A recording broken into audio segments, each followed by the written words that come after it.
Yeah.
हे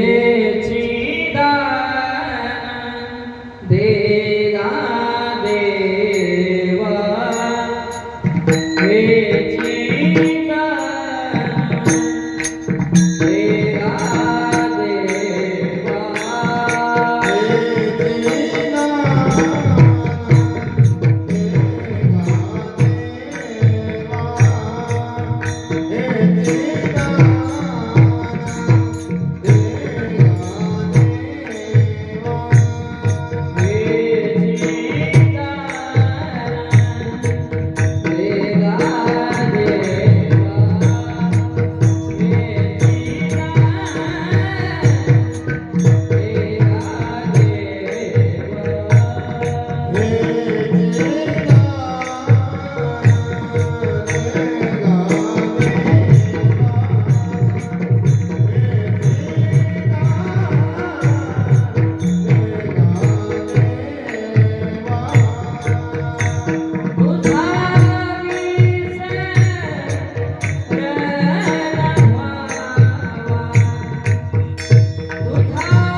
हे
दान देगा देवा तुझा विसरण व्हावा गुण गाई नावडी हेची माझी सर्व जोडी न लगे मुक्ती धन संपदा न लगे मुक्ती धन संपदा संत संग दे सदा गुण गाई नावडी हेची माझी सर्व जोडी तुका म्हणे गर्भवासी तुका म्हणे गर्भवासी सुखे घालावे आमासी गुण गाई नावडी हेची माझी सर्व जोडी वक्रतुंड महाकाय सूर्यकोटी समप्रभ निर्विघ्नं कुरु मे देव सर्वकारेषु सर्वदा गुरुर्ब्रह्मा गुरुर्विष्णु गुरुर्देवो महेश्वर गुरु साक्षात् परब्रह्म तस्मै श्री गुरुवे नमः दक्षिणे लक्ष्मणो यश्च वामे च जनकात्मजा पुरतो मारुतिर्यश्च तं वन्दे रघुनन्दनम् वसुदेवसुतं देवं कंसचाणूरमर्दनं देवकी परमानन्दं कृष्णं वन्दे जगद्गुरु श्रीरामचरणी दयाने समर्पिले जीवन सेवा व्रत घेऊनी झिजले जैसे असे चंदन ज्ञानामृत पाजुनी जना ज्ञानामृत पाजुनी जना परमार्थ दिशा धाविली भावे नमो त्रिवार श्री रामचंद्र गुरु माऊली श्यावर रामचंद्र भगवान महायोग पीठे तटे भीमरथ्यां वरं पुंडरीकाय दातुं मुनीन्द्रे समागत्य तिष्ठन्तमानन्दकन्दं परब्रह्मलिङ्गं भजे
त्यांच्या कृपादाने कथेचा विस्तार बाबाजी सद्गुरु दास तुका नमो ज्ञानेश्वरा नमो ज्ञानेश्वरा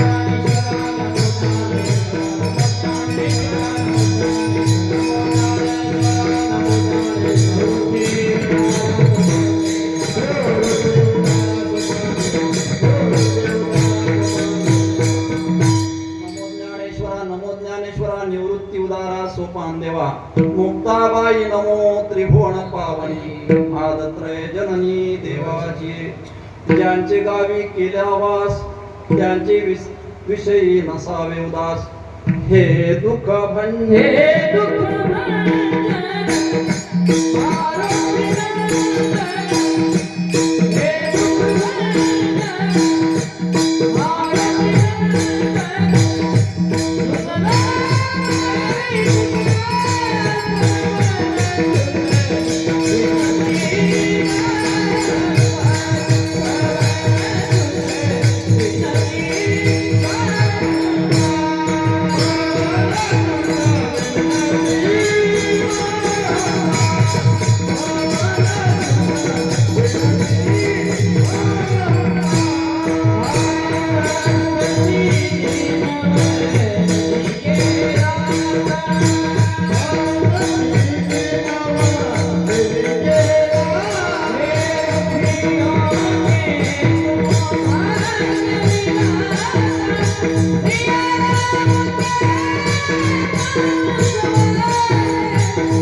उपस्थित सर्व प्रभुप्रिय सज्जन माता भगिनी, या ठिकाणी गेल्या 7 दिवसापासून श्री रामचंद्र पुरुषोत्तम महाराज ज्यांना आपण भाऊसाहेब म्हणून संबोधतो यांची 77वी पुण्यतिथी या ठिकाणी आपण साजरी करत आहोत. कार्यक्रमाचं सुंदर असं आयोजन उमाळे परिवाराने गावकरी मंडळींनी केलेलं आहे. उत्स्फूर्त प्रतिसाद गावकरी मंडळींचा दिसतो आहे आणि या ठिकाणी साथ संगत देण्याकरता ही जी सर्व महाराज मंडळी आहे, उंडाळ महाराज असतील, शित्री महाराज असतील, भाकरे महाराज असतील, त्याच्यानंतर खापरखेडचे टाळकरी, भांबेरीचे टाळकरी, सर्व गुणवंत मंडळी आणि सर्व गावकरी मंडळी, अशा प्रकारचा हा खेडीमेडीचं इथलं वातावरण आहे. आणि गुरुचरित्राचं पारायण आमचे गुरुबंधू वाघमारे महाराज, पांडुरंग महाराज वाघमारे यांच्या अमृतमय वाणीतून आपण श्रवण करत आहोत.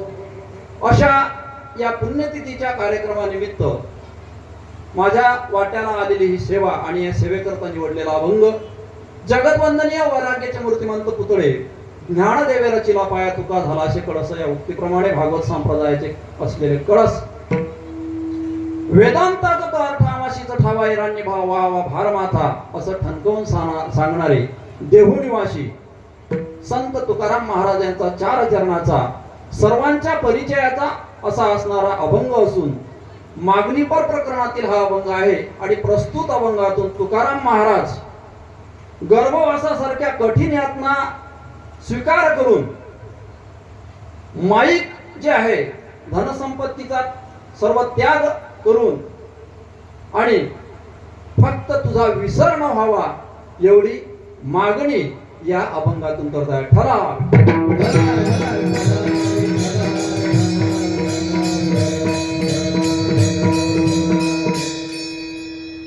77वी पुण्यतिथी हेच भाऊसाहेब बाबांचं संतत्व दाखवतं. आपल्या जन्माचा जो उत्सव झाला, रामनवमीचा उत्सव, तो कितवा होता? 78वा. आणि भाऊसाहेब बाबाची पुण्यतिथी कितवी आहे? 77वी. 1 वर्षाचा फरक. म्हणजे रामजन्माचा उत्सव, रामजन्मोत्सव म्हणजे देवाची जयंती आपण जेवढ्या उत्साहानं आणि जेवढ्या परंपरेनं साजरी करतो आहोत तेवढ्याच दृढ निश्चयानं नावा म्हणे केशराजान केला नेम चालवी माझा, अशा प्रकारे त्या भगवंताचं सगळ्या त्या श्रीरामाचं आपल्याला एवढं वरदान आणि सहकार्य आहे की संताची सुद्धा पुण्यतिथी आपण तेवढ्याच जोमाने आणि तेवढ्याच उत्स्फूर्तपणे करत आहोत. आणि अशीच प्रेरणा भाऊसाहेब बाबांनी आपल्याला देत राहोत. सर्वांनी खेळीमिळीने हा कार्यक्रम उत्सव हा जो साजरा करावा पुण्यतिथीचा, असं मी भाऊसाहेब बाबांना या ठिकाणी विनंती आवाहन करतो. ठला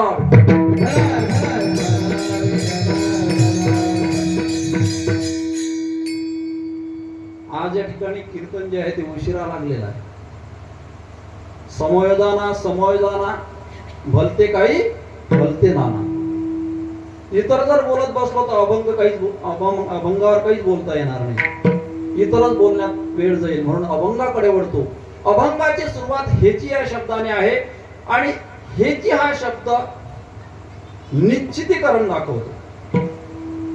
हे दान देगा देवा असं म्हटलं काय, हेची म्हटलं आणि हेची हा निश्चितीकरण दाखवतो. हा चकारात्मक असा शब्द आहे आणि तुकाराम महाराजांचा दृढ निश्चय दृढ संकल्प या शब्दातून आपल्याला दिसून येतो. काही मुलं याच्यामध्ये गेले,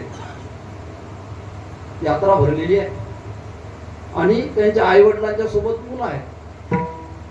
त्यातले काही मुलं विचलित बुद्धीचे आहेत. ते घडीत म्हणतात मला हे पाहिजे, घडीत म्हणतात मला ते पाहिजे. पण एक मुलगा मात्र त्यातला दृढ संकल्पाचा आहे, दृढ निश्चयी आहे. तो काय म्हणतो, मला हेच पाहिजे, मला बंदूकच पाहिजे. अशा प्रकारचं निश्चित या ठिकाणी चकारात्मक बोलणं, चकारात्मक शब्दाने सुरुवात तुकाराम महाराजांनी केलेली आहे. आणि काय करतात, मला हेच काय मागतात, दान मागतात. पहा, संत कधीच काही मागत नसतात, मागतात ते जीव आणि देत राहतो तो देव.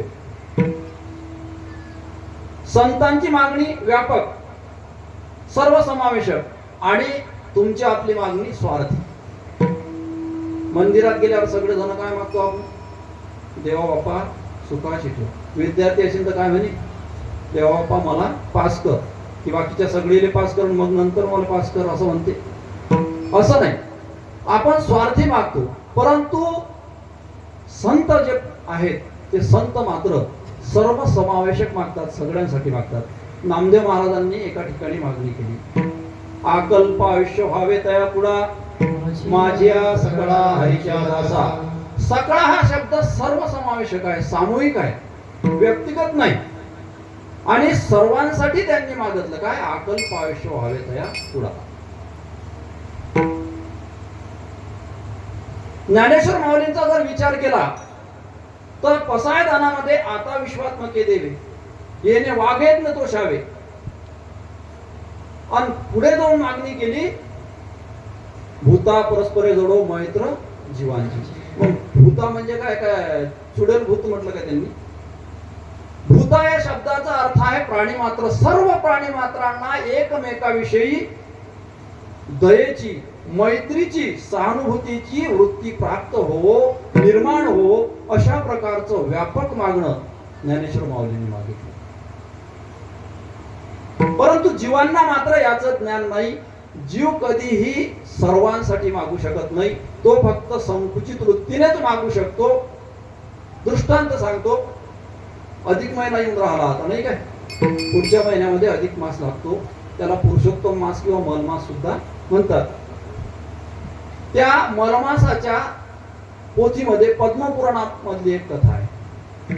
भुसूर नावाच्या नगरामध्ये, उत्तर देशातील नर्मदा नदीच्या तीरावर भुसूर नावाचं गाव, आणि तिथला एक ब्राह्मण त्या भूदेवाला आवड कशाची, परान्नाची. आमंत्रण आलं की त्यांना खूप आनंद व्हायचा त्या भूदेवाला. आणि त्यांची पत्नी अतिशय शीलवान अशी होती आणि नामस्मरण करणारी होती. परंतु ते ब्राह्मण देवता जे आहेत ते अतिशय क्रोधिष्ठ स्वभावाचे होते आणि त्यांना आमंत्रण खूप आवडायचं. बऱ्याच लोकांना आवडते आमंत्रण. ज्यावेळेस न्हावी फिरतो ना गावामध्ये, तर काही काही लोक तर त्याला ओट्यावर बसलेले असले तर त्याची यादी पाहतात तपासून कोणाकोणाचं नाव आहे का. तर अशा प्रकारचं आमंत्रणाचं, निमंत्रणाचं त्यांना आवड त्या भूदेवाला. आणि मग एका गावचा म्हणजे समजा भांबिरी आहे, तो दापुऱ्याचा मनुष्य येऊन गेला. आणि हे भूदेव बाबा जे आहेत, हे ब्राह्मण बाबा गवत आणण्याकरता गेलेले आहेत त्यांच्या घरी गाठ. आणि त्या बाईला सांगून दिलं की जसेही बाबा घरी येतील माझ्या घरी लवकर पाठवून द्या, कारण तोच 10 वाजता आला होता आणि 12 वाजता जेवणासाठी आमंत्रित करून राहिला. मग ब्राह्मण बाबाला जसे आले तसे लवकर पाठवून द्या. ब्राह्मण बाबा, तो मनुष्य निघून गेला. ब्राह्मण बाबा भारा घेऊन आले. भारा आपटला, घामाघूम झालेले होते. अय पाणी दे. पाणी दिलं. पाणी देत असताना प्याला त्यांच्या हातात गेला आणि बाईनं सांगितलं की दापुऱ्याचा मनुष्य तुम्हाला निमंत्रण देण्यासाठी आला होता. ते पाणी पिणं सुचत नव्हतं त्यांना. आताच निघू काय पडत असं वाटत होतं. कसं तरी त्यांनी अंग मिसळलं, अर्ध कोरडं अर्ध ओलं, आणि ब्राह्मण बुवा निघाले. निघताना ते म्हणाले की उन्हाळ्याचे दिवस आहेत, मला तू पाणी दे. म्हणून बाईनं झारी भरून दिली. झारी भरून ती झारी घेऊन ब्राह्मण देवता निघाले दापुऱ्याकडे. निघत असताना कणखर ऊन आहे आणि त्यावेळेचा प्रवास म्हणजे काय, होंडा होती काय, पायीचा प्रवास. पण जसे आता सडक झाली, गव्हर्नमेंटने सगळे वृक्ष तोडून टाकले ना. आपल्याला काय सांगते, एक एक झाड लावा सकडी. सगळे झाड तोडून टाकले, त्याच्यामुळे सावलीचा प्रश्नच नाही. ब्राह्मण बुवा घामाघूम झाले. कुठेतरी विसावा घ्यावा, कुठेतरी सावली शोधावी असं त्यांना वाटत होतं, परंतु झाड काही दिसत नव्हतं रस्त्यानं. मग एक मोठं वारुळ दिसलं. त्या ठिकाणी ब्राह्मण देवता बसले ते भुदेव, आणि बसल्यानंतर त्यांनी ते झारीचं झाकण उघडलं. जसं झारीचं झाकण उघडलं, पाहिलं नाही, कारण आता तहान लागलेली आहे, त्यात कचरा आहे की काय हे आपण पाहत नाही. तर घोट घेतला. घोट घेतल्याबरोबर कळलं की हे पाणी नसून दूध आहे. आणि जादा शिवीगाळ सुरू केली पत्नीला. रांडीनं मला बुडवलं, आता मी काय पिऊ, एवढी ताण लागली, माझा जीव जातो की काय, घर बुडवूये. थुंकून टाकला होता दुधाचा घोट. राग राग काय केलं, उभे राहिले ते, आणि त्या वारुळावर चढून ते मुख्य जे प्रवेशद्वार होतं त्या वारुळाचं त्यात गडगड गडगड गडगड दूध ओतून दिलं. आता त्यात भला मोठा नाग बसलेला होता, पण ऊन तापत असल्यामुळे त्याने आस केलेलं होतं. बरोबर धार त्या नागाच्या मुखामध्ये पडली आणि ती नागदेवता प्रसन्न झाली. नागदेवता प्रसन्न झाल्यानंतर तिला असं वाटलं की बाहेर पुन्हा आपल्यावर हा अनंत उपकार केला, की आपली तहान भूक भागवली. वर आले. वर आल्यानंतर मनुष्य दिसला, तेव्हा त्यांना असं वाटलं की हा आपलं जर मूळ रूप पाहिल तर भिवून जाईल, म्हणून त्यांनी मनुष्य रूप धारण केलं. मनुष्य रूप धारण केल्यानंतर त्याच्याशी संवाद साधला भूदेवाशी की हे मनुष्या, तू माझी तहान भूक भागवलेली आहेस, मला तृप्त केलेली आहेस, मी प्रसन्न झालो, काय पाहिजे असेल ते माग. ब्राह्मण देवता म्हणतात, तुम्ही कोण आहात? म्हणे मी नागदेवता. प्रसन्न झालो, माग. म्हणजे मी काय मागू, काय मागायचं म्हणजे. आता मागायचं त्यांना बुद्धीच नाही. मग म्हणे जिनं हे कृत्य केलं तिलाच विचारून येतो म्हणे मी. पत्नीला विचारायला गेला पडत पडत, आणि पत्नीला विचारायला गेल्यानंतर पत्नीने सांगितलं, पहिले तर तिला शिवीगाळच केली की तू मला पाणी न देता दूध दिलं आणि त्यामुळे मी अतिशय तहानेनं व्याकुळ झालो. ती म्हणाली, शांतता धरा, पहिले खाली बसा, पाणी प्या आणि नंतर मला सांगा. पाणी पिला, सर्व सांगितलं. ती पत्नी अतिशय हुशार होती, कारण ती नामस्मरण करणारी होती आणि काय मागावं हे तिला माहित होतं. तिच्या जीवनात काय कमी होतं, परंतु तिने सुद्धा मागताना स्वार्थी जरी मागितलेलं असलं तरी काय मागावं याचं ज्ञान होतं. मग तिनं सांगितलं की त्या नागबाबांना सांगा, आम्ही जे दिलं तेच आम्हाला परत द्या. ठराव.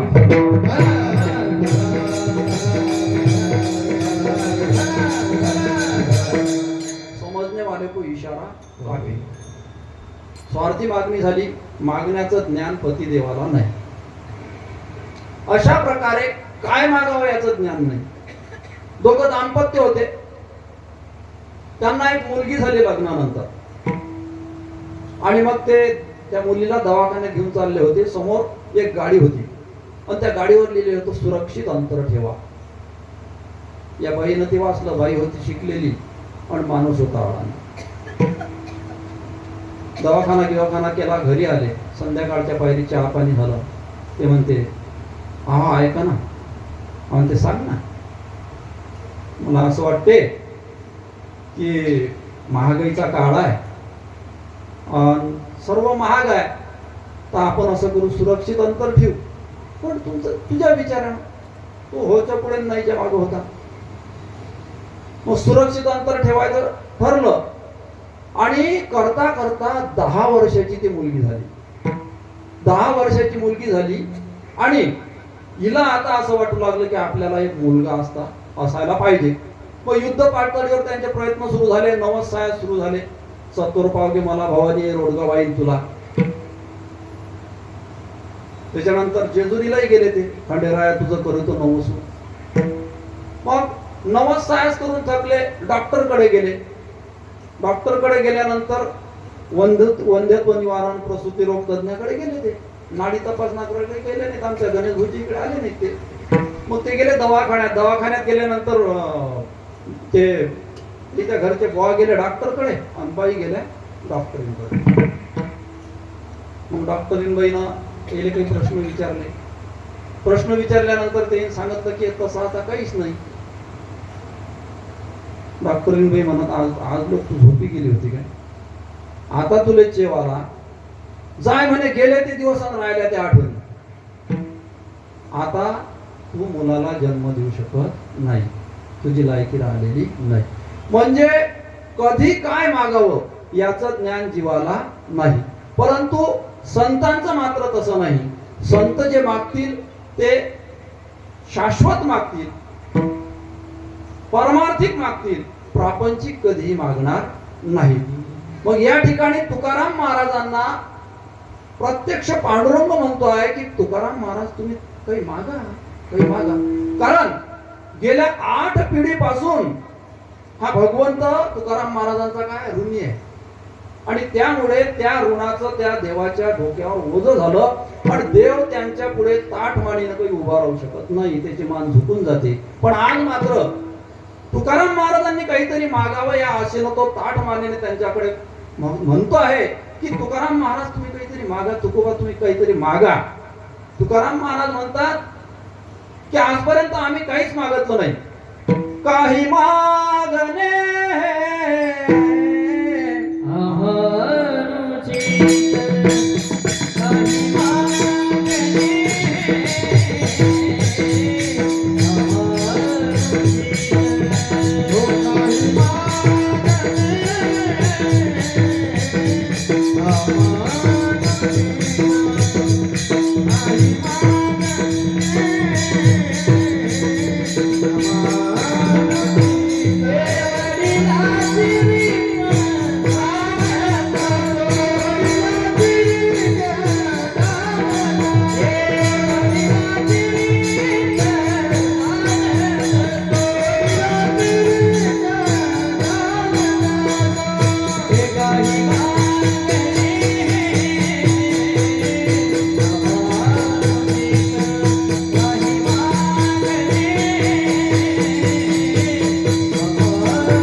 माझ्या घराण्याचं नाव गमावणं आहे. आजपर्यंत माझ्या वाड वडिलांनी बाप दाद्यांनी तुझ्याकडे कुठल्याच प्रकारची मागणी केलेली नाही आणि त्यांचाच मी वंशज आहे. तुझ्याकडे काय मागू देवा, माझ्या घराण्याचं नावच चाललं जाईल. भगवंत म्हणतात तुकाराम महाराज तसं नाही. तुम्ही म्हटलं ना की काही मागणे हे आम्हा अनुचित. मग काही मागणी तुमची अनुचित असेल पण काही तर तुमच्यासाठी योग्य असेल ना, मग योग्य ते मागा ना, आम्ही द्यायला तयार आहो ना, मागा ना तुम्ही. तेव्हा तुकाराम महाराज म्हणतात हेची दान देगा देवा, मला दान पाहिजे म्हणतात. पण आता दान जर द्यायचं असेल तर तो समोरचा काय व्यक्ती लागेल, दानशूर लागेल की नाही. दानशूर असला तरच दान करू शकेल की नाही. मग दानशूर कुठे जन्माला येतात, सुशीलो मातृपुण्येन पितृपुण्येन चातुरा दातृत्व वंश पुण्येन स्वपुण्येन सभागता. सुशील वृत्तीचे मुलं हे आईच्या पुण्यानं जन्माला येतात, चतुर मुलं हे वडिलांच्या पुण्यानं जन्माला येतात आणि वंशामध्ये अनेक लोकांनी जर दातृत्व करेल असेल म्हणजे दान करेल असेल तर तोच एक आनुवंशिक गुण त्या वंशजामध्ये येतो आणि तो सुद्धा दाता निघतो आणि स्वतःच्या गुणाने तो भाग्यवान असतो. याच्या उलट दुच्छिलो मात्र दोषेन पितृदोषेन मूर्खता कृपणो वंश दोषेन स्वदोषेण अभागता. पहा, आईच्या मध्ये जर काही दोष असेल, आईचं जर काही चुकलं असेल तर दुच्छिलो वाईट वर्तनाची मुलं जन्माला येतात. वडिलांच्या मध्ये जर काही दोष असेल तर मूर्ख मुलं जन्माला येतात.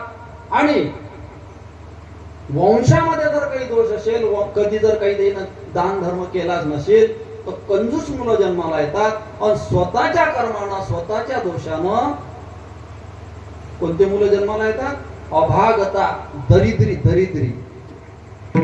अशा प्रकारे त्या ठिकाणी दाता बनण्यासाठी, दानशूर बनण्यासाठी काही अटी आहेत. दाता हा दाता होण्यासाठी त्याला काही अटी पूर्ण कराव्या लागतात. त्या आहेत 4. एक तर दाता श्रीमंत असला पाहिजे, म्हणजे त्याचा खिसा टणटण असला पाहिजे. त्याच्यानंतर तो स्वतंत्र असला पाहिजे, उदार असला पाहिजे. आणि ह्या 3 अटी पूर्ण झाल्या, ज्याला देऊन राहिला तो पात्र असला पाहिजे. आणि हे जर नसलं तर पुण्य करता पाप घडे. एक एक अट आपण पाहू. गणेशोत्सव मंडळानं गणपती बसवला. मग गणपती बसवल्यावर 1-2 दिवस शांत राहतात गणेशोत्सव मंडळावाले. मग गडबड सुरू होते त्याची. मग लागले ते पावती पुस्तक घेऊन हिंडायला. एका श्रीमंत घरी गेले की ज्यानं टोपी घातली असेल, त्या मकानाकडे पाहिलं की त्याची टोपी पडली. आता टोप्या आहेत ते लोक टोपे पडेल. सगळा बोडखीतच बाजार झाला. मन आहे ते टोपी पडली. आता ते कालबाह्य जाऊन राहिली, कालबाह्य. ते आता आपले काही सांप्रदायिक लोक ठरले, सोडले. हे काही आता हे म्हातारे बाबा आहे, ते आता काही दिवसांना तर हे धोत्रावाले लोक दिसणार बी नाही. गेले त्या बाबाच्या घरी. आहेत त्या घरी काका? हो या या या मुलांनो या. अरे बाप रे, तुमचं मंडळ माझ्या घरी येणं, तुमचे पाय लागणं म्हणजे माझं भाग्य आहे. तुमचं जे मंडळ आहे ना, खूप छान मंडळ आहे बरं. खूप तरुण कार्यकर्ते, तळफळीचे कार्यकर्ते आहेत तुमच्या याच्यात.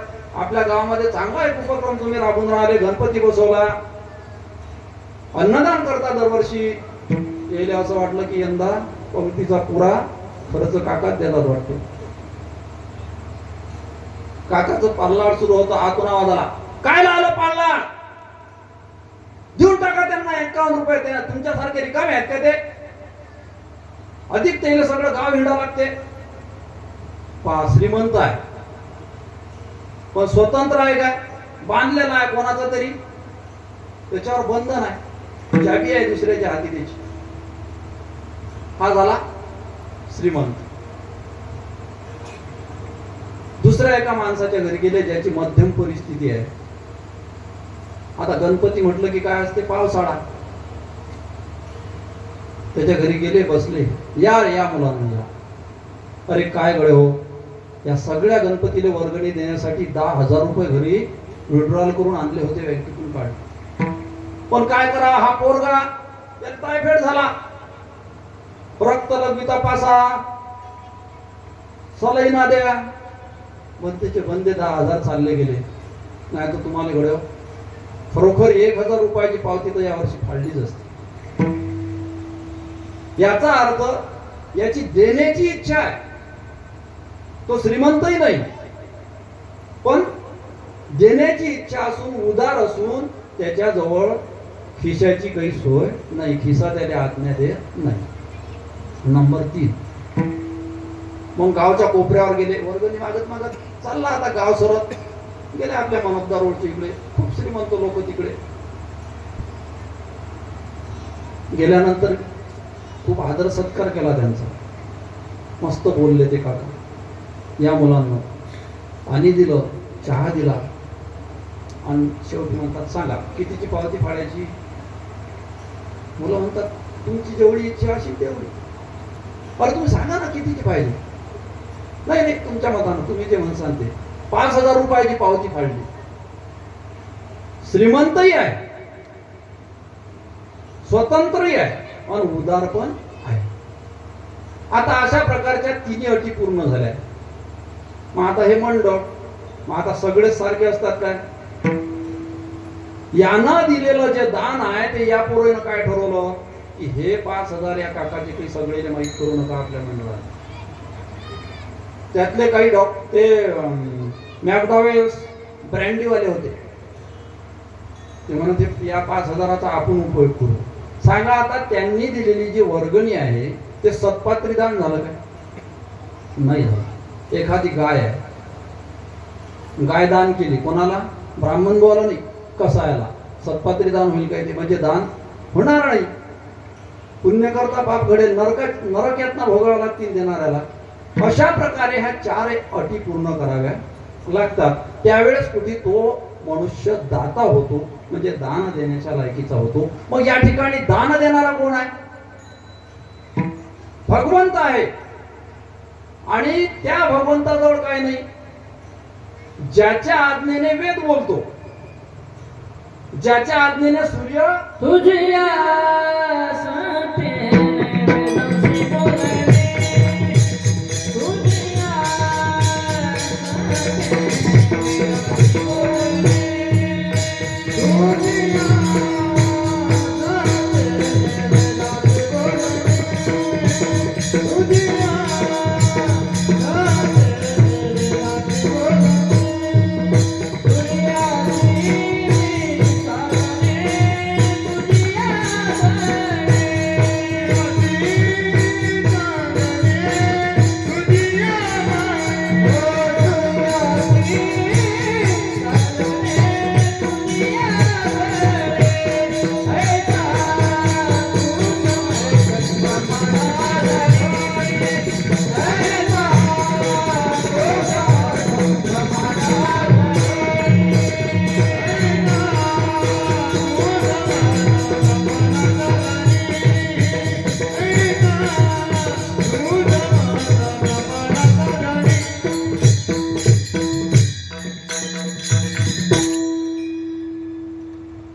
भगवंत हा कसा आहे, त्याच्या आज्ञेने वेदाला बोलावं लागते.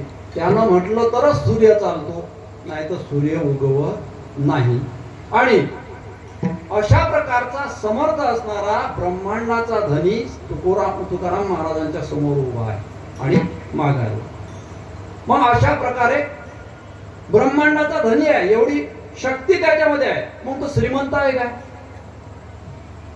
मग श्रीमंत नाही तर काय? अहो, ज्या लक्ष्मीची आपण वर्षातून एकदा पूजा करतो, वर्षातून एकदा, कशासाठी? की लक्ष्मी माता आपल्याला बारोमास प्रसन्न राहिली पाहिजे. तर ती लक्ष्मी त्या भगवंताचे काय दाबून राहिली? पाय. देवी लक्ष्मी एवढी जवळीक, तर देवी लक्ष्मी त्यांचे पाय दाबून राहिली. मग त्यांच्या घरी काही कमी आहे काय?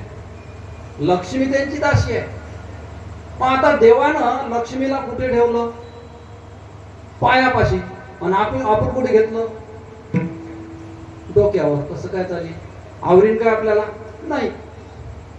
अशा प्रकारे लक्ष्मी त्या ठिकाणी आहे, म्हणजे भगवंत श्रीमंत आहे. मग उदार आहे का? उदार लागेल ना, तो उदार अंतकरणाचा आहे का? तो उदार अंतकरणाचा सुद्धा आहे. याच्या पूर्वी त्याने अनेक लोकांना कणभर मागतलं असेल तर मनभर दिलेला आहे. उपमन्यूला वाटीभर दूध पाहिजे होतं, वाटीभर, तर किती दिलं? क्षीरसागरच देऊन टाकला. ध्रुव बाळाला त्याच्या सावत्र आईनं त्याच्या वडिलांच्या मांडीवरून असं बाप धरून बाहेर हे केलं, ढकललं. त्याला राग आला आणि त्यानं त्याच्या आईला विचारलं की मला माझ्या जागेवरून कोणीच उठवणार नाही, अशा प्रकारची एखादी जागा मला प्राप्त करायची आहे, मला काय करावं लागेल? ती म्हणे, बाळा तुला वनामध्ये जावं लागेल, तप करावं लागेल. तो वनामध्ये गेला, तप केला, ओम नमो भगवते वासुदेवाचा मंत्र जपला. भगवंत प्रसन्न झाले, त्याला अढळपत दिलं. मग भगवंत उदार आहे की नाही? उदारही आहे. अशा प्रकारे भगवंत दाता आहे. विटेवरी ज्याची पावले समान तोची गटाना शोधना,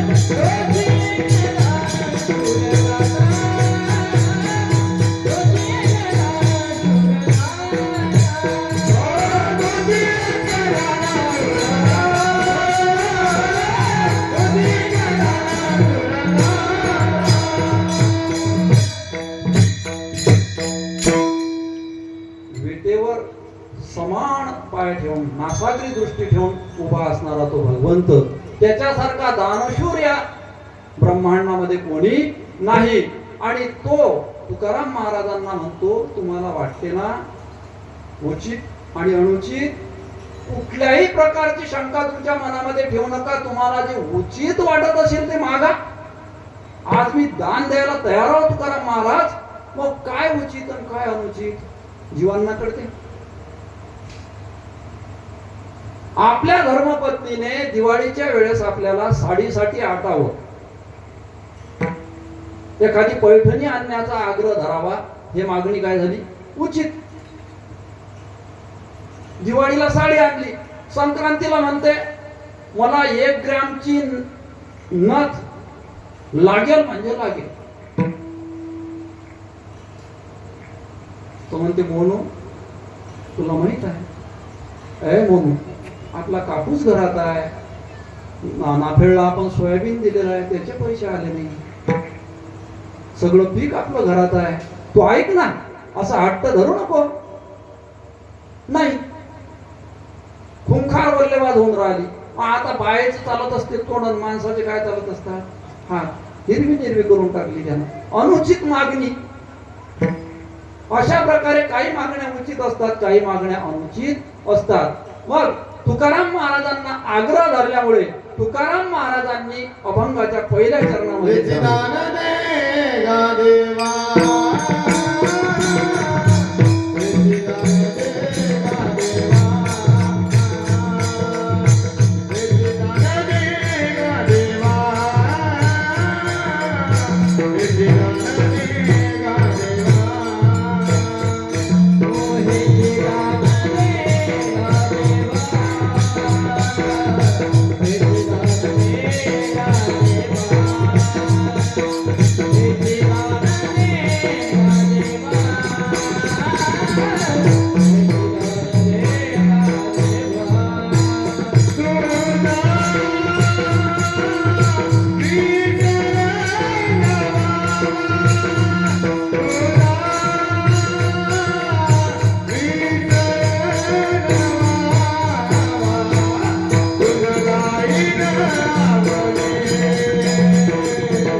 तुम्हाला एवढंच दान मागता, काही प्रापंचिक. अहो दुष्काळ पडला, तुमची एक पत्नी अन्न करता मेली, तुमचं दिवाळं निघालं, तुम्हाला अन्नदान नाही मागता. देने को अन्नदान, लेने को हरिनाम, तरने को लीनता और डूबने को अभिमान. अन्नदानासारखं दान नाही. मग अन्नदान कोणाला करसा? ज्याला भूक लागलेला आहे त्याचं पग धरून पंक्तीतून उठून देसा, आणि ज्याला भूक नाही त्याला 5 अंगठ्या घालून यायला वाट. काही काही लोक फारच शोक, कधी धामा हाती घेणार नाहीत, बकेट हाती घेणार नाहीत, वरणाची भाजीची यांना वाढा, इथे वाढा. अरे दादा, तो वाढणारा इतका हुशार असते, ज्याच्या पात्रावर काही नशील वाढत वाढत येऊन राहिला, ज्याच्या याच्यावर एक कोर आहे, एक चतुर आहे, एक एक फीट, पण ज्याच्या याच्यावर काहीच नाही त्याच्या ह्याच्यावर 3-4 ठून जाईल की मग हुशार आहे की नाही तो, ही काही सांगायची. असं पहिलं काही बुजुर्ग लोक, पण आता तरुण लोकही बी ते धंदे करतात. मग त्याच्या हाती काय द्या वाटते, हे घ्या धामा, चला चालू द्या तुम्ही. अन्नदान, अन्नदानासाठी भुकेला माणूस लागेल. त्याच्यानंतर स्वयंपाक करणारे लागतील, वाढणारे लागतील आणि दान देणारा लागेल. त्यावेळेस अन्नदान होईल आणि त्याला भूक लागेल. भूक असली तरच तो जीवित. आणि त्याला सुखानं जीव देणारे लागतील. नाही तर काही काही लोक कर्कश आवाजात श्लोकामध्ये श्लोक. हे काय संक्रांतीच्या पतंग उडून राहिले काय, कोणाचा माझ्या जंतर आहे, कोणाचा माझ्या थंड आहे, काय पतंग काटून राहिले काय एकमेकाचे. अरे एका पंक्तीत एक श्लोक म्हटला, ब्रह्मार्पणम ब्रह्मवीर ब्रह्माग्नो ब्रह्मणाहुतम ब्रह्मेव तेन गंतव्यम ब्रह्म कर्म समाधिना यज्ञशिष्टासनंतो शिनसंतो मुच्यन्ते सर्वकिलेश भुजन्ते ते पगम पापा ये पचन्ते आत्मकारण्यात. 12 महिने गीता पायनं नाही, ज्ञानेश्वरी पायनं नाही, रेडर दूर त्याच्यापासून फार गती. आणि हे बकला लागलं, विस्मरण तर होईलच ना. अशा प्रकारे असा श्लोक म्हटला. श्लोक म्हटला ना, मग कशाला, तर शांततेनं जीव द्या. हे झालं अन्नदान. या अन्नदानानं काय फायदा होईल, ज्यानं अन्नदान दिलं तो दीर्घायुष्य होते, दीर्घायुष्य. बग्गल पुराण आहे काय, बग्गल पुराण नाही आहे, मालिकेतलं वाचून सांगितलं. भूमिदान जर भूमिदान केलं तर माणूस भूमिपाळ होते, राजा व्हायची ताकद त्याच्यात येते. मग भूमिदान कोणा केलं हो, श्रीरामाच्या नावानं.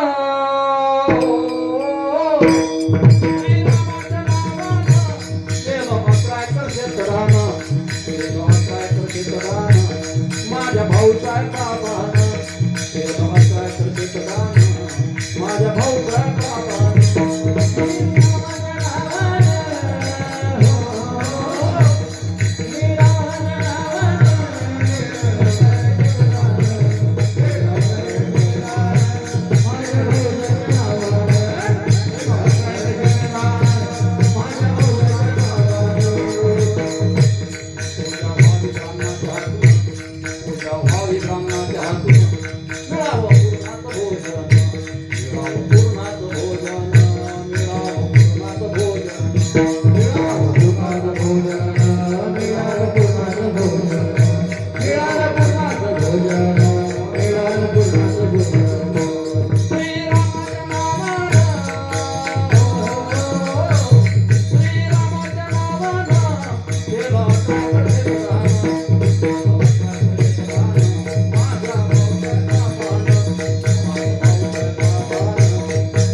नावानं 11 एकर शेत.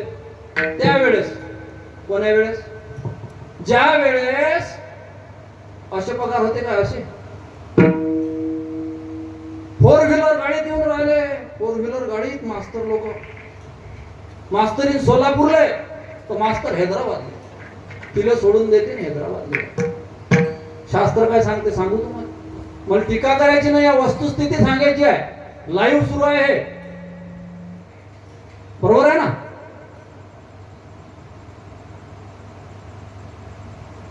गाडीतून प्रवास त्यावेळेचा जो काळ आहे,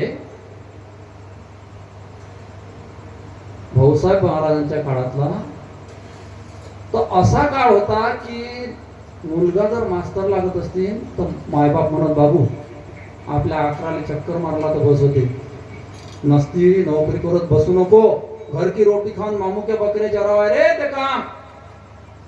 जैन नोकऱ्या केल्या, ते घरून अन्नधान्य पुरवायला. तो काळ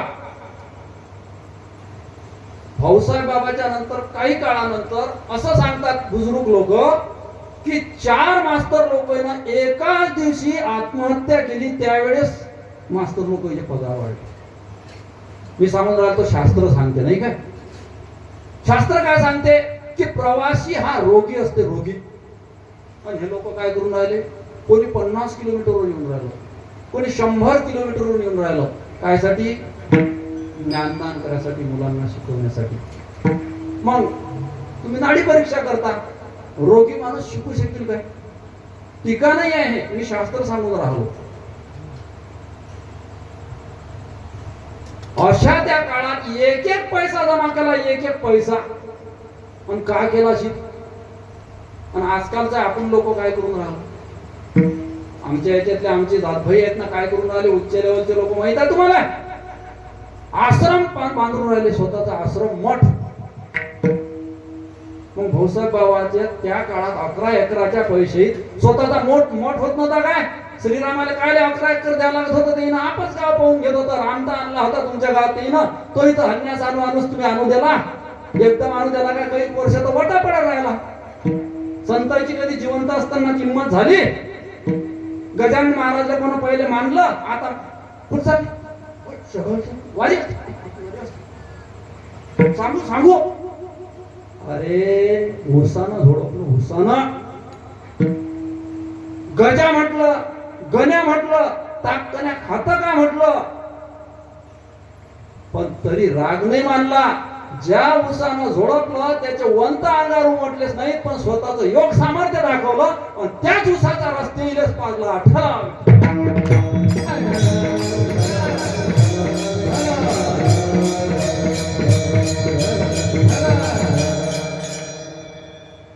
संताची व्याख्या जर विचारसाल तर चिमुकली मुक्ताबाई तर खूप छान सांगतात. चिमुकला मुक्ताबाई, वरी भगवा झाला ना मी अंतरिवश केला कामी, त्याला म्हणून साधू जगी विटंबना बाधू. पण संताची व्याख्या आपल्याला अतिशय संक्षिप्त रूपाने जर करायची असेल तर ज्याचा जिवंत असताना किंमत झाली नाही पण मेल्यावर किंमत झाली तो संत.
किंवा गेले दिगंबर राहिला त्या कीर्ती.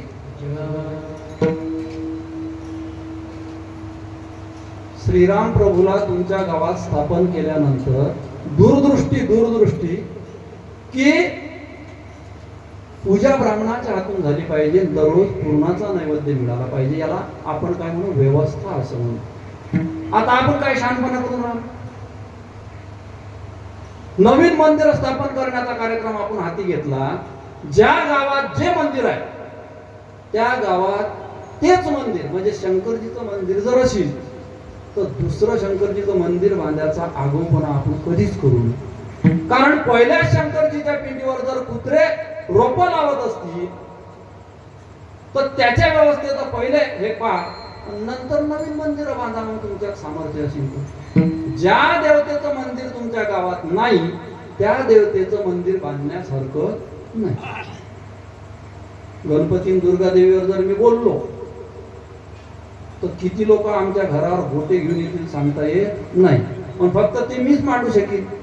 त्याला कारण काय, एक तर मी ISI प्रमाणित महाराज नाही, दुसरी गोष्ट उचलली थैली की निघालो या गावचं त्या गावले तेही नाही.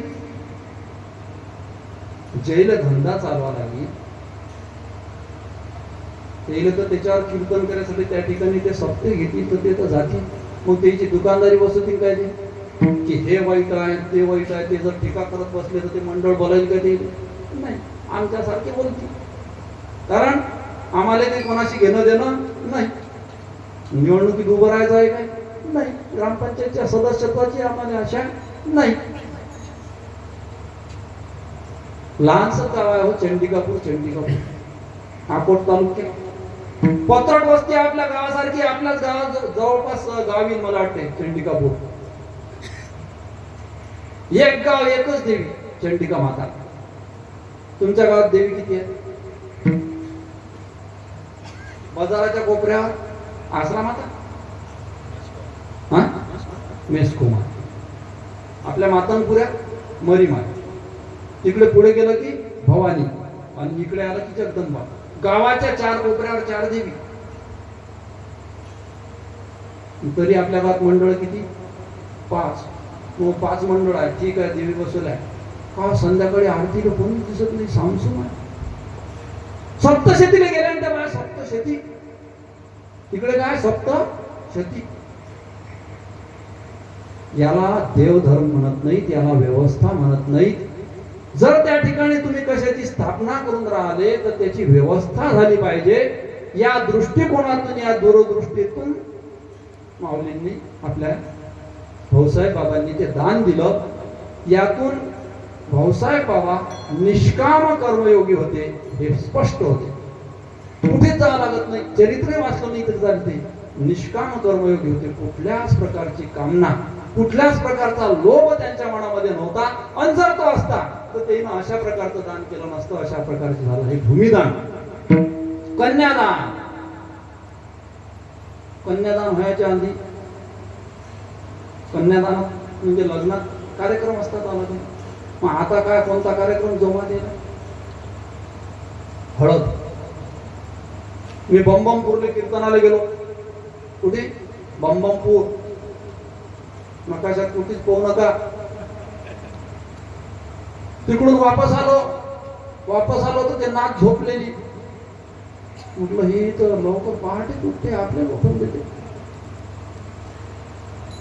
आली कशी नाही आपल्या घरी? आली ती उशिरा.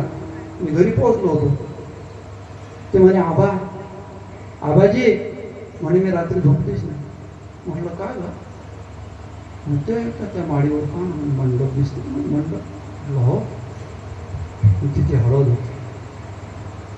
मग तिथं काय होतं? मग आपले म्हणे डीजे होता, सगळंच होतं म्हणे. पण त्या दांगडोनं काही मला रात्री झोपायची नाही. मग काय होतं म्हणे, काय कसं काय होतं तिथं? तो म्हणे गुलाबाची कळी कशी हळदीनं माखली. आबाजी मी रातभर नाही झोपली. का ग झोपली नाही? मग काय केलं तू?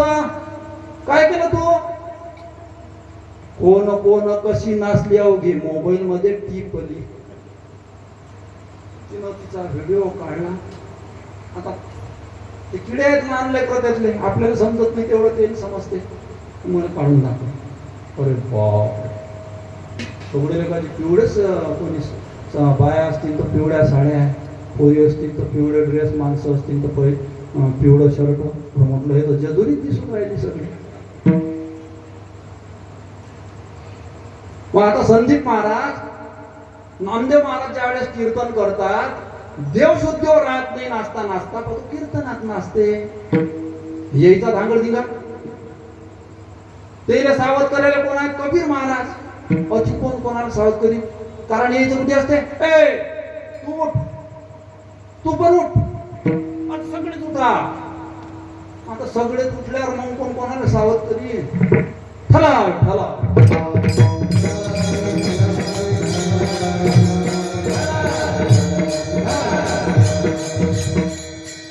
कन्यादान सांगून राहिलो. कन्या कनक संपन्ना तशी देता येते का कन्या? 15,000 रुपये ग्रॅम जे झालं त्यानं सजवून द्यावं लागतं. कन्या कनक संपन्न. मग आता कन्यादान करण्यासाठी पहिले लोक कन्यादान करत. 8 वर्षाची मुलगी असायची. बैलावरी शास्त्र बांधल्या, जाऊ द्या, तो विषय सोडून देऊ. पण कन्या तरी हजर आहे का? कन्या तर पोबारा ठोकते. ताज्या ताज्या घटना रोज नवीन कानावर येतात रोज. अरे नका जात तो पण धर्म धर्म. जसा आलू चिप करायसाठी आलू शिलाव, साखर आंबा करायसाठी आंबा शिलाव, तशी संभाजी महाराजची साल शिल्ली साल वरची. लोक म्हणतात शिवाजी सांगत जाणार कीर्तनात तुम्ही शिवाजी. शिवाजी समजला तुम्हाला? शिवाजी बोलावलं की त्याच्याहून किती बोलावं लागते माहित आहे? त्याच्यावर मीठ फेकलं किती अंगार झाली त्या जीवाची, तरी धर्म सोडला नाही. लाल जरद सळा करून डोळे फोडले तरी धर्म सोडला नाही. मान कापून टाकली, शिरच्छेद केला तरी धर्म सोडला नाही. संभाजी महाराज. आपण काय करू? भगवं सोडून दिलं, हिरव्याची इकडे आपलं, हिरव्याची इकडे निघून राहिलं. नाही हिरवं जमलं तर आकाशाच्या इकडे निलांबर निलांबर. आणि आपले पोरं जसेच्या तसे. अरे धर्म राहायला जातो म्हणून रामकृष्ण हरी आला. आता कोण येणार? आता कोणीच येणार नाही. शिवाजी महाराजले बोलावलं तर तिला ढसाढसा पाण्यानं रडावंच लागेल, कारण त्यावेळेस उचलून नेल्या, आता स्वतःच चालल्या तर काय करसा. लक्ष द्या. झोपी गेलेलं आहे आपलं गव्हर्नमेंट. राक्षस विवाह आहे, गंधर्व विवाह आहे, प्रेम विवाह आहे, पण आंतरजातीय विवाह आहे. मग आंतरधर्मीय विवाह आहे. आंतरधर्मीय आहे का तो? शब्दाचा अर्थ जर धरला तर आंतरजातीय म्हणजे समजा हिंदू धर्म जर धरला तर त्याच्यात 18 पगड जाती आहेत. त्यातल्या त्यात गेली तर ते धर्मातच गेली. पण हिरव्या शालीच्या इकडे गेली तर धर्मांतर झालं. मग आंतरधर्मीय विवाह आहे तो. मग गव्हर्नमेंट झोपी गेलं काय? कायदा पारित करू शकत नाही का ते की आंतरजातीय विवाहापर्यंत ठीक आहे, पण आंतरधर्मीय विवाह बंदी. चला टाका या प्रेमी राहिल्या आमने सामने कोठळीत. पण प्रेमाच आहे ना, पा एकमेकाच्या इकडे प्रेमानं. जसं ते मोरण लांडोर, ते लांडोरी त्याचे असं झेलते. आणि मग माहितच आहे तुम्हाला काय होते तर. हो दे, हिचं प्रेम शुद्ध प्रेम आहे. प्रेम प्रेम व्हायला पाहिजे की नाही असा. कन्यादान, अशा प्रकारे दानाचे अनेक प्रकार आहेत. नेत्रदान आहे, मतदान आहे, त्याच्यानंतर रक्तदान आहे की ज्यानं दुसऱ्याचा जीव वाचतो. अशा प्रकारचे अनेक दान आहेत. परंतु तुकाराम महाराज म्हणतात मला या दानातलं कोणतंच दान नको, फक्त तुझा विसर होऊ नये एवढंच मला दे. मग का हो? का तुम्हाला विसर पडू नये?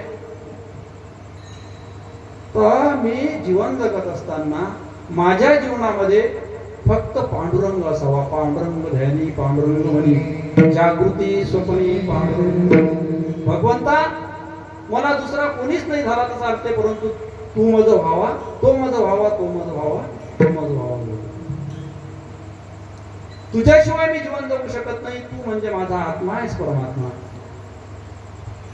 मग कोणाला विसर पडला आणि कोणाला विसर नाही पडला? पाहते पांडव, पाहते पांडव,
सर्व अखंड वनवासी परी ते देवाशी आवडविती कधीच भुलले नाहीत. परिणाम काय झाला? त्याला भुलले नाहीत ना, तो सुद्धा त्यांना भुलला नाही कधीच. ज्ञानदेव म्हणे व्यासाची या खुणा द्वारकेचा राहणार त्यांच्या घरी वास्तव्याला राहिला, वास्तव्याला, घरीच नाही गेला स्वतःच्या. म्हणजे विसरली तया थोर झाली हानी पण पचतील खाणी 84च्या. कोण विसरला होत्या भगवंताला? जा सुंदरकांडामध्ये दोन समदुःखी राजे, त्यांचा एकमेकांशी तह झाला, करार झाला. माझे श्रीराम प्रभू आणि सुग्रीव दोघही समदुःखी होते. दोघांची पत्नी दुसऱ्यानं नेली होती. या सुग्रीवाची स्वतःच्या भावानं नेली होती, यांची रावणानं नेली होती. करार झाला, ठीक आहे सुग्रीवजी, तुमची लक्ष्मी मी तुम्हाला परत करून देतो, तुम्ही माझ्या लक्ष्मीसाठी शोध घेण्यासाठी मला सहाय्य करा. ठरलं. या श्रीराम प्रभूची पत्नी ज्यानं पळवली होती त्याला बगलीत घेऊन 4 समुद्राची प्रदक्षिणा करणारा तो रावण, त्याच्याशी टक्कर घ्यायची होती. कोणाशी? वालीशी. रावणाला बगलीत घेऊन हिंडायचा. आणि एक वेळ असा प्रसंग केला की त्या अंगद होता, लहान अंगद, त्याच्या पाळण्यावर उलटा टांगला. तर हा अंगद असा खेळता होता, त्याच्या दाढ्या मिशा व्हायच्या. एवढा पराक्रमी वाली त्याला मारायचा. त्या वालीला श्रीराम प्रभूने मारलं. तारा त्याच्या ताब्यात दिली सुग्रीवाच्या. तो पंचविषयामध्ये असा लीन झाला की त्याला श्रीरामाची आठवण येत नव्हती. घराच्या बाहेर निघीच नव्हतं. कपाट बंद केलं. आज येईल उद्या येईल हनुमंतरायाचे कान कोरले. हनुमंतरायानं जाऊन सांगितलं, पूर्व सूचनाही दिली. पण सुग्रीव मात्र पंचविषयाच्या सेवनातून निघून राहिला नाही, भुलला तो देवाला. काय झालं? जा लक्ष्मणजी, जागृत करा त्या सुग्रीवाला. अहो, आक्रमण करावं शत्रूवर, असं आक्रमण करावं ज्याच्याशी करार झाला होता, तह झाला होता, त्याच्यावर त्याला ललकारा लागलं युद्धासाठी. युद्धाला ललकारलं आणि शेवटी तो शरण आला. लक्ष्मण, माझ्या त्यानं चूक झाली, मी तुम्हाला भुललो होतो, म्हणून विसरली तया थोर झाली. आणि तुकाराम महाराज म्हणतात की हे पंचविषय जे आहेत ना प्रभू भगवंता, हे एवढे त्रास देतात की आम्हाला गोड परमार्थ लागे कडू. पण कडू विषय तो गोडू आमच्या जीवाला होईल. मी सुद्धा एक जीवदशेतलाच आहे. पहा, संत असताना सुद्धा स्वतःकडे लहानपण घेतात. हेच त्यांचं संतत्वाचं लहानपण.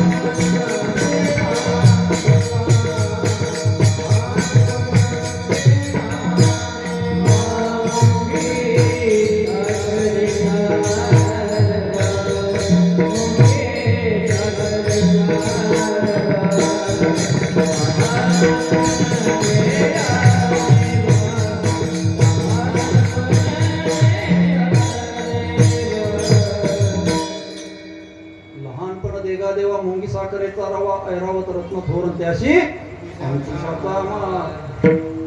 आता चालू देऊ का? 1 वाजेल होते. एकच चरण झालं. दुसऱ्या चरणामध्ये तुकाराम महाराज म्हणतात की हे भगवंता, तुम्ही जर मला हे अशा प्रकारचं दान दिलं की मी तुमचा मला कधी विसर पडू नये, तर मी तुमचं गुणगान करीन.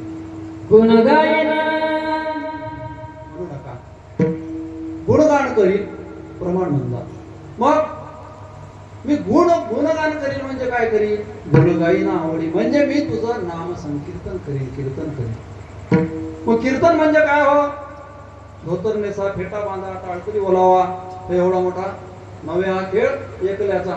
मृदंगाचार्य पाहिजे, हे वाजलं नाही तर आमच्या अंगात येत नाही. डोंबाऱ्याच्या खेड्यासारखं अलंकार आहे तो. संगीताचा काय आहे? अलंकार आहे, वाद्य एक मुख्य भाग आहे तो.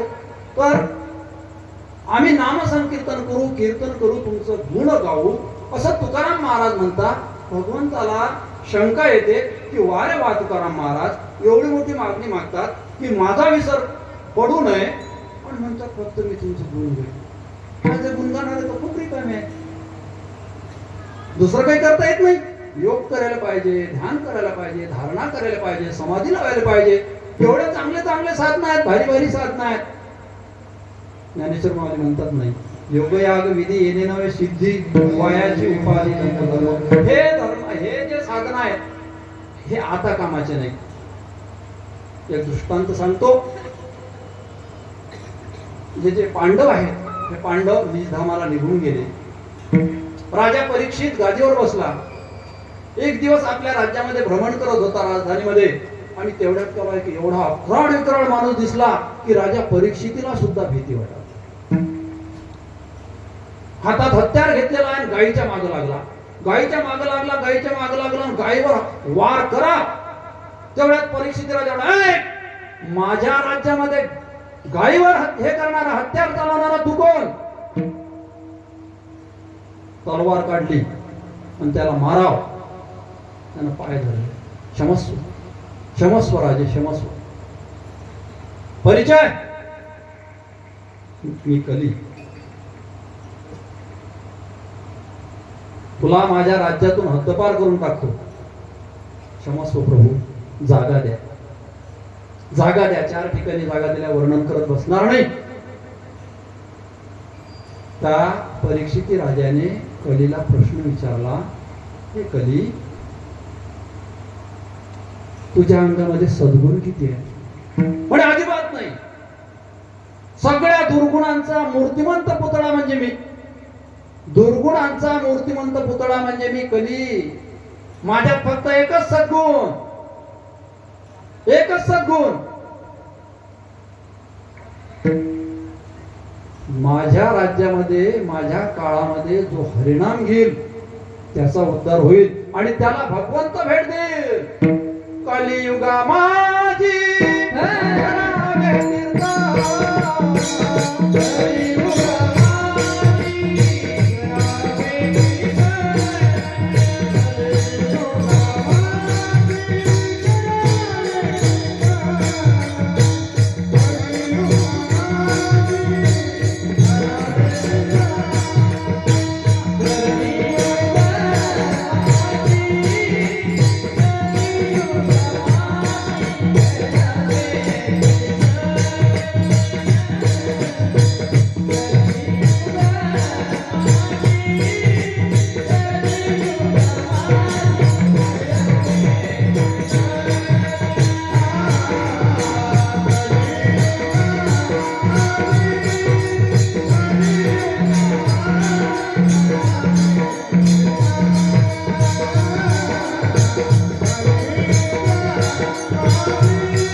कलियुग आहे आणि यामध्ये इतर साधनं चालवत नाही.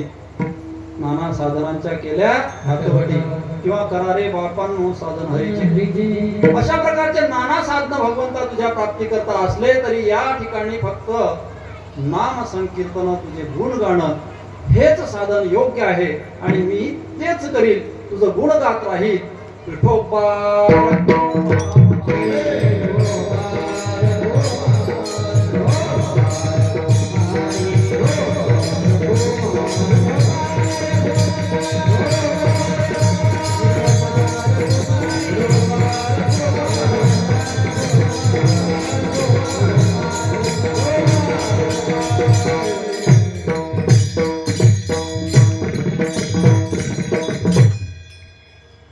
तिसऱ्या चरणामध्ये नकारात्मक शब्दाने सुरुवात करतात. न म्हणजे नाही. मला न लगे मुक्ती, धन आणि संपदा किंवा धनसंपदा. अशा प्रकारे मला संपदा सोहळा सुद्धा आवडत नाही. फक्त मला पंढरीचा काय लागतो, तकडा लागतो. तुझी भेट मी कधी घेईल, भेटी लागी जीवा लागलीशी असं मला होते. मी उतावेळ होतो, मन उतावेळ रूप पहावया दृष्टी. काकळा सुरू आहे. खूप सुंदर असं वातावरण तयार होते काकड्यांना. खूप गोड अशा चाली आहेत. पण आळस आपल्या अंगामध्ये घुसलेला आहे. कोणी लवकर उठत नाही. पहाटे उठणं, ब्रह्ममुहूर्तावर उठणं हे आरोग्याच्या दृष्टीने सुद्धा चांगलं आहे. परंतु कोणी उठत नाही, काकडा करत नाही. पण आपल्या इथं काकडा होऊन राहिला. धन्यवाद. तर ते म्हणतात न लगे मुक्ती आणि संपदा. आम्हाला मुक्ती नको, कारण मोक्षामा घरी कामारी ये दासी होऊ सांगू तैशी. तुका म्हणे आमच्या घरी ते दासी आहे. आणि सर्वात महत्वाचं की त्या भगवंताची प्राप्ती जर आम्हाला होत असेल, तो भगवंत आम्हाला जर दिसत असेल, त्याची भेट होत असेल आणि त्याचे गुणगान जर आम्हाला करायला मिळत असतील, तर मग आम्ही हे येरझार करण्यासाठी सज्ज तयार आहोत. आणि म्हणूनच शेवटच्या चरणामध्ये म्हणतात की तुका म्हणे गर्भवाशी पण सुखे घालावे आम्हाशी. आता गर्भवासात कोणी सुखी असते काय? ते इथेच जर अभंग पाहिलं तर काय सांगू, गर्भीची यातना मधुभोगिता नारायणा. तुझं क्षण मास मळमूत्र जाणं तुझं क्षण ध्यात असेल. तर प्रत्येक क्षणाला म्हणजे मला तुझी आठवण येते. आणि एक वेळ तुम्हाला या दुःखाचे वेगळं कर असं मला तुला म्हणावं असं वाटते. असं म्हणणार मी, पण घेईन मी जन्म याच्यासाठी देवा अशी प्रतिज्ञा करतो. कशासाठी? तर तुझं नामस्मरण जर मला करायला मिळत असेल, तुझी भेट जर मला होत असेल, तुझं रूप जर मला पाहायला मिळत असेल, तर मग सर्व सुखाचे आधार. तुझ्यासारखं सुख कुठेच नाही. आणि म्हणून आम्हाला तू गर्भवासामध्ये सुखाना जरी घातलं, बेलाशक जरी घातलं, मग सुख या शब्दाचा अर्थ या ठिकाणी आपण 2-3 प्रकारे घेऊ शकतो. की खुशीला आम्हाला तू गर्भवासामध्ये घाल, आम्ही त्यासाठी तयार आहोत. उद्याच्या प्रसंगासाठी ते काय म्हणतात, उपजोनी या पुरती काला खाऊ दैव वैकुंठी तो ऐसे नाही कवळ काही काल्याचे. आम्ही या काल्यासाठी मरायला डबल जन्माला यायला अशा कैकी धारा जरी करायला लावल्या तरी तयार आहोत. कारण स्वर्गीचे अमर इच्छिताची अशा प्रकारे कितीतरी प्रमाण देता येतील. वेळ आपला संपलेला आहे. उद्या आपल्याला दिंडी काढायची आहे. सर्वांनी म्हणजे टाळकरी मंडळी, गायन वादक सगळे जे आहेत त्यांनी 7:30 वाजताच यायचं आहे. ढोलाचे भजन मंडळ यांनी सुद्धा यायचं आहे. आणि आपण सर्वजण जर दिंडीमध्ये सहभागी झालो, सर्वांनी सहकार्य केलं, तर आपली जी दिंडी आहे, शोभायात्रा आहे, ती अतिशय प्रभावी दिसेल आणि तिचा गुणात्मक हे वाढेल, प्रभाव वाढेल. आणि म्हणून सर्वांनी सहकार्य करा. आणि जो उद्याचा कार्यक्रम आहे तो गुण्या गोविंदाने सर्वांनी आपण साजरा करायचा आहे. बाबांची पालखी निघणार आहे, तेव्हा महिला असतील, सडा संमार्जन करायचं, रांगोळ्या वगैरे काढायच्या आहेत. अशा प्रकारचा हा जो असणारा जो हे आहे तो आपण साजरा करायचा आहे, काला साजरा करायचा आहे. ज्ञानेश्वर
वा रामचंद्र पुरुषोत्तम महाराज की जय.